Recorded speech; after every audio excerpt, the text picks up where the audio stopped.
Bonjour et bienvenue sur cette nouvelle vidéo de Décodeur Bipop.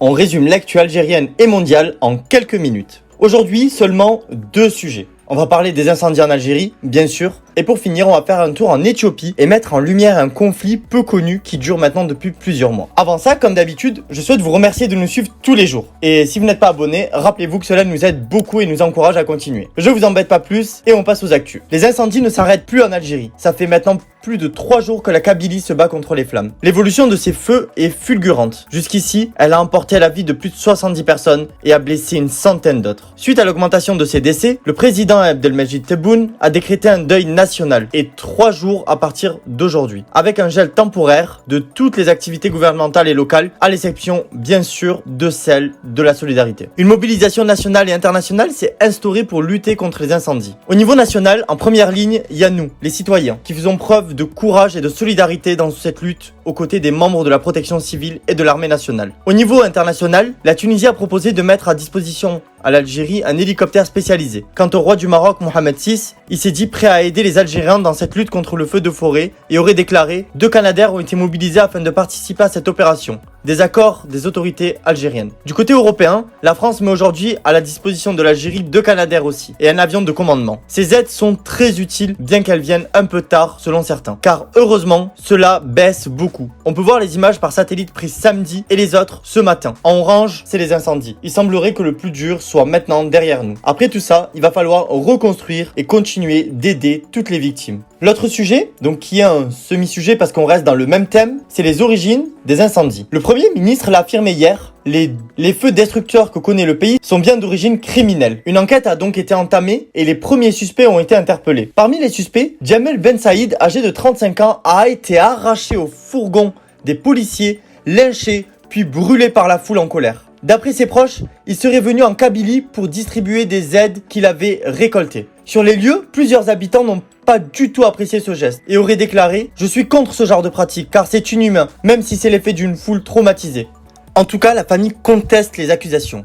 Jimmy est décrit comme une personne simple, ne touchant jamais à la technologie, n'ayant pas de voiture par exemple, aimant beaucoup la nature. Il avait informé se rendre en Kabylie pour aider justement. En tout cas, beaucoup de questions restent en suspens. Premièrement, comment ce jeune homme est transféré en Kabylie? Deuxièmement, qui l'a soupçonné et l'a signalé? Ensuite, quelles sont les circonstances de son arrestation et comment il a été arrêté pour la première fois? Et pour finir, est-ce qu'il y a eu une enquête sur lui? Et même, on peut ajouter comment il est soudainement passé de la main de la sécurité aux mains de ses assassins. C'est très dur maintenant de répondre à tout ça et on espère vraiment que la situation va s'éclaircir d'ici peu. Parallèlement, le journal français Courrier International parle d'attentats terroristes majeurs commis contre la population algérienne. Selon le journal, le fait qu'il y ait eu 72 départs de feu simultanés laisse penser peut-être que l'objectif final de ces incendies n'est pas, je cite, de terroriser des centaines de milliers de citoyens, mais bien de provoquer une situation d'instabilité généralisée du pays.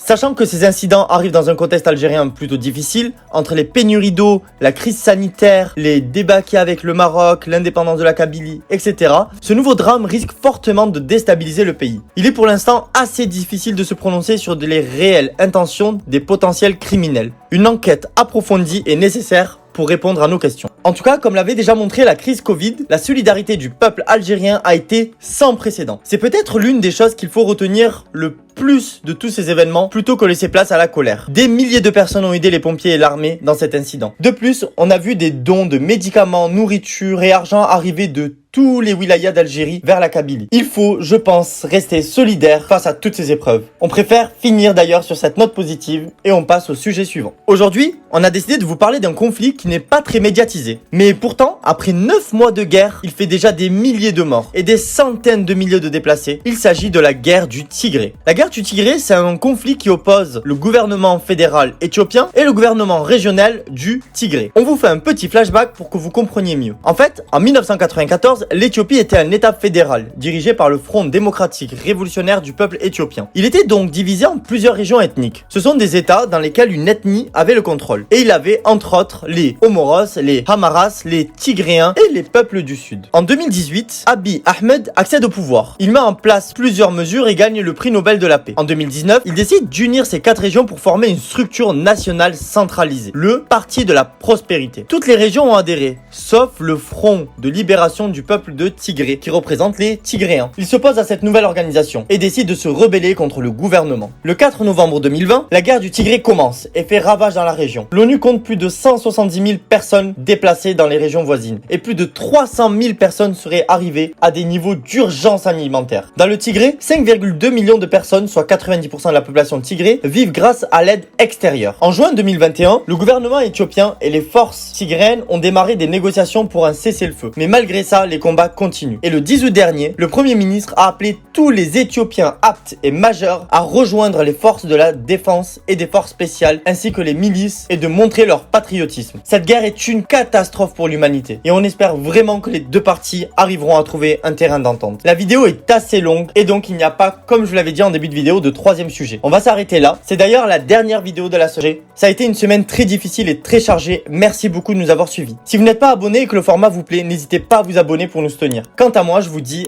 à dimanche. Salam alaikum.